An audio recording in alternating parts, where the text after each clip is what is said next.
تمام. سلام دوستان، اومدیم با ویدیو جدید. هم ترش‌ترین آب نبات جهان رو تست کنیم با 2 طعم بلوبری و لیمو ترش. نمیدونم البته شاهدود بلوبری نه، ولی بهش میخواد بلوبری باشه. اینا بهش میخواد بلوبری باشه. از عکسش معلومه که خیلی ترشه. البته من از هر کدوم یه نر تست کردم، از توش هم در آوردم، چون در آوردنش مکافات برای خودمه. من در آوردم نهاشن 2 طعماش لیمو ترش بلوبری. خب بریم تست کنیم. بازش کنم.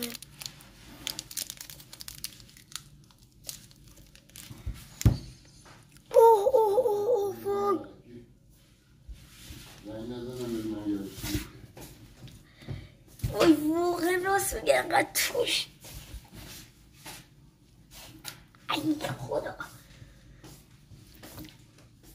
بهتر شد بعدش. بعد چند دقیقه شیرین میشه و خوشمزه میشه. خوشمزه شد.